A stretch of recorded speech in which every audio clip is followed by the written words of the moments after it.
लगातार एक जिले से दूसरे जिले और एक शहर से दूसरे शहर और एक राज्य से दूसरे राज्य में जहां जहां एसआईआर हो रही है वहां बीएलओ से जुड़ी कई अप्रिय घटनाएं सामने आ रही हैं। सुसाइड से लेकर मौत तक की खबरें।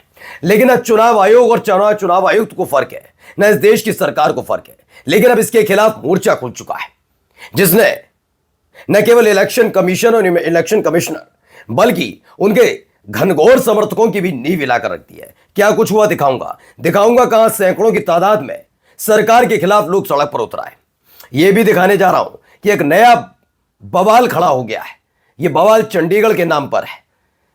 पंजाब, जहां भारतीय जनता पार्टी अपनी सियासी खेती नहीं कर पा रही इतने सालों से, तो वहां पर चंडीगढ़ के नाम पर नया तमाशा शुरू किया जा रहा है। क्या हुआ है जरा मैं दिखाऊंगा, कौन सा एक परिवर्तन करने पर तुले। तो वहीं खबर फिर से वही इमारतों के ध्वस्तीकरण की भी है, वो भी दिखाऊंगा। नमस्कार, मैं हूं प्रज्वल गौतम और आप देख रहे हैं the live TV. The live TV, सच सबसे आगे। सबसे पहले एक खबर जो हम लगातार आपको दिखा रहे हैं, पहले 3 लोगों की थी, फिर वो 6 हो गए, फिर ज्यादा बढ़ते जा रहे हैं। अब देखिए, इसी पर मल्लिकार्जुन खड़गे आए। भाजपा की वोट चोरी अब जानलेवा रूप ले चुकी है। काम के बाहर से बीएलओ पोलिंग ऑफिसर आत्महत्या करने पर मजबूर हैं। मेरी हर एक परिवार जिसने अपनों को खोया, उनके प्रति गहरी संवेदनाएं हैं। क्या ऐसे बयान नरेंद्र मोदी साहब की तरफ से आए? चुनाव आयुक्त वो ज्ञानेश कुमार की तरफ से आए? जमीनी हकीकत के मुताबिक ये संख्या रिपोर्टों से कहीं ज्यादा है, जो बेहद चिंताजनक है। इन परिवारों को न्याय कौन दिलाएगा? भाजपा चोरी की सत्ता की मलाई खाने में व्यस्त है और इलेक्शन कमिश्नर जो है मूक दर्शक बने तमाशा देख रहे हैं। आपको याद है वो नोटबंदी, कितने लोगों की जान गई? फर्क पड़ा था किसी को? नरेंद्र मोदी साहब को फर्क पड़ा, सरकार को फर्क पड़ा फर्क? क्या यहां फर्क पड़ता नजर आ रहा है? किसी ने इसके बारे में ज्यादा बातचीत करना ही मुनासिब नहीं समझा है। देखिए, 19 दिन में 6 राज्यों में 15 बीएलओ की मौत हो गई। एसआईआर अभियान के दौरान गुजरात, एमपी में 4, बंगाल में 3, राजस्थान, तमिलनाडु, केरल में 3 मौतें अब तक हो चुकी हैं। लेकिन फर्क किसी को नहीं। कृष्णकांत लिखते भी हैं, जब आपकी नीति और नीयत दोनों आदमखोर हो जाए तब ऐसा होता है। एक फैसला लिया और उसकी वजह से देश भर में मौतें हो रही हैं। नोटबंदी की लोग लाइन में लगकर मर गए। देखिए, मैंने कृषि कानून बनाया, 750 लोग धरना देते हुए मर गए। अब वोटबंदी में कहीं बीएलओ खुदकुशी कर रहे हैं, कहीं दबाव में जान जा रही है। सरकार को विध्वंसक नहीं, कल्याणकारी होना चाहिए, जो एक एक जान की रक्षा करे। ये तो खुद ही जान ले रहे हैं। देखिए, दैनिक भास्कर की खबर है, 19 दिन में 6 राज्यों में 15 बीएलओ की मौत। आत्महत्या, हार्ट अटैक, हादसे में गई जानें। ये पूरा इन्होंने बताया है। 24 घंटे में 2 बीएलओ की मौत, 1 लापता, 2 को हार्ट अटैक। ये हालात मध्य प्रदेश के अंदर, यानी खास तौर पर बीजेपी शासित राज्यों में बने हुए हैं। अब सवाल यही है कि इन सब पर ज्ञानेश कुमार का एक ट्वीट दिखा दो। चलो, बहुत सक्रिय रहता है ना वो, ट्विटर हैंडल पर बैठे, पता नहीं किसे दे रखा है। राहुल गांधी इधर प्रेस कॉन्फ्रेंस कर रहे हैं, उधर तुरंत मिसलीड कहा जाता है। इस पर थोड़ी शर्म आ रही है किसी को, इलेक्शन कमीशन में बैठे हुए आदमी को, किसी भी को जो चलाता है, और चाहे वो तीनों में से कोई क्यों ना हो, क्योंकि तीनों राजा नहीं है, तीनों नौकर हैं, सेवक हैं, और इसके बदले में, काम के बदले में उनको मिलती है मोटी पगार, इस देश के टैक्स पेयर के पैसे से। वो गाड़ी में घूमते हैं ना, आलीशान बंगले और दफ्तरों में बैठते हैं, वो हम जैसे टैक्स पेयर के पैसे से मिलती है। तो थोड़ी नीयत और नीति है, थोड़ी संवेदनाएं हैं, कोई फर्क नहीं पड़ता। अब आइए, नरेंद्र नाथ ने लिखा, जो लिखा पहले वो पढ़कर बताता हूं। वैसे जहां तक मेरी जानकारी है, एसआईआर में हर बीएलओ को घर घर जाना है, लेकिन कई एनसीआर में कई जगहों पर किसी एक जगह लोगों को बुला रहे हैं। सोसाइटी वाले आरडब्ल्यू अपने हिसाब से मैनेज कर रहे हैं। इस पर आयोग को देखना चाहिए। अगर घर घर भेजने का संसाधन नहीं है तो इसे हड़बड़ी में नहीं करना चाहिए, लेकर करा जा रहा है। आगे देखिए, मैंने अप्रत्यक्ष रूप से फॉर्म जमा करने से मना किया और कहा कि नियम के तहत ही फॉर्म भरूंगा। बीएलओ के हाथ से ही फॉर्म लूंगा और घर पर ही जमा करूंगा। बीएलओ मेरे घर पर नहीं आया, सोसाइटी में फॉर्म बांट दिए और सिक्योरिटी गार्ड के पास फॉर्म पहुंचा रहे हैं, जो अपने अपने टावर के लोगों को फॉर्म भर के आरडीएफ के पास जमा करने को कह रहे हैं। यानी घर घर जाकर मतदाता की पहचान को वैध साबित करने की प्रक्रिया सही तरीके से नहीं हो रही।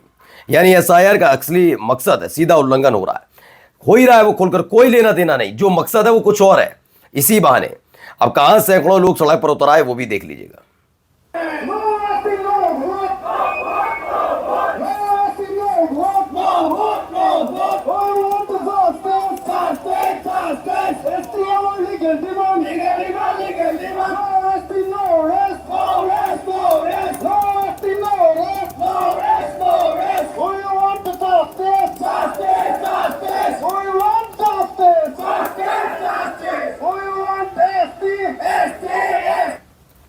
तो सैकड़ों लोग उतरे हुए हैं। ये असम की तस्वीर है। असम में बीजेपी सरकार के खिलाफ ताई अहोम समुदाय का बड़ा विरोध प्रदर्शन। असम की जनजातियां लंबे समय से एसटी स्टेटस को लेकर लगातार प्रदर्शन कर रही हैं और यही तस्वीर निकलकर सामने आई। आगे देखिए अब एक और खबर। प्रियंका भारती ने लिखा, दरअसल ये अकाउंट है बीजेपी गुजरात का, 2011 में ज्वाइन होता है, अकाउंट बेस्ड इन आयरलैंड। अब ये सवाल पूछती हैं, क्या बीजेपी गुजरात का अकाउंट आयरलैंड से चलाया जाता? आज़ादी से पहले भी इनके पितृ संगठन महारानी विक्टोरिया के पहले से चलती थी। महामानव तो गुजरात के भी नहीं हुए। अब वक्त कह रहे हैं कि वीपीएन वाला चक्कर है। चलिए आगे ही खबर। जरा एक लड़के ने कैसे ललकारा है, पहले उसे भी सुन लीजिए। और माइनॉरिटीज की बात करते हैं। मैं इनको बताना चाहता हूं कि जब देश के राष्ट्रपति व ओबीसी या एसटी के किसी के भी नेता किसी मंदिर जाके पूजा करते हैं तो ये लोग मंदिर को दूध से धुलाने का काम करते हैं और ये माइनॉरिटी की बात करते हैं।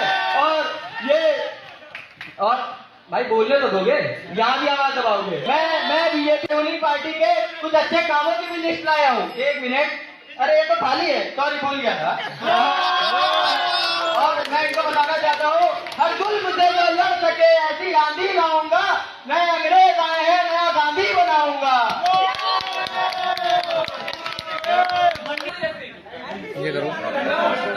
तो भाई अलग तरीके से खेल कर दिया। खैर अब आइए एक और खबर है। चंडीगढ़ पर पंजाब की ऐतिहासिक पकड़ होगी कमजोर।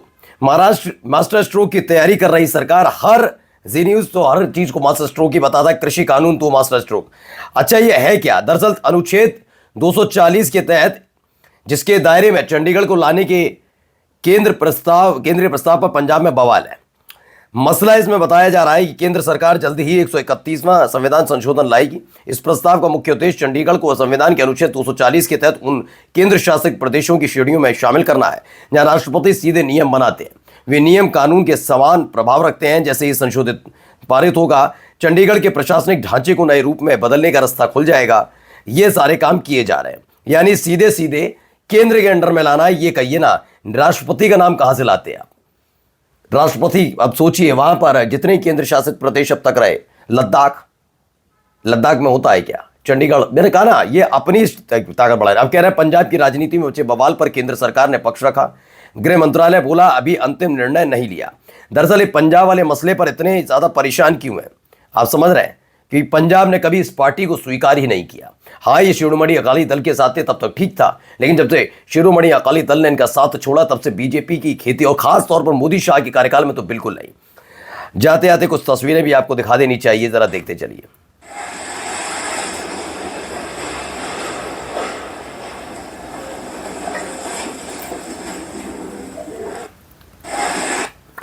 तो एक खबर निकली बरेली उत्तर प्रदेश। 22 नवंबर मौलाना तौकीर रजा के करीबी मोहम्मद आरिफ की 2 संपत्तियों को अवैध बताते हुए बुलडोजर चलाया गया। इसके लिए प्रशासन ने नगर निगम से नक्शा पास ना होने का हवाला दिया और इसके आधार पर इसे गिरा दिया गया। इसी को लेकर मुसलमानों पर दिए गए मौलाना अरशद मदनी के बयान पर बवाल है। हिंदुस्तान में मुस्लिम सिर नहीं उठा सकता और इसके लिए किसको चुना गया? वही वाले एंकर जो दिन रात कहानियां और गप्पे सुनाते रहते हैं। ठीक है, और जाते जाते खबर, कॉलेज में नमाज अता करने को लेकर बवाल, हिंदू संगठनों का प्रदर्शन, छात्रों ने माफी मांगी है। ये बड़ी खबर निकल कर आई। नमस्कार।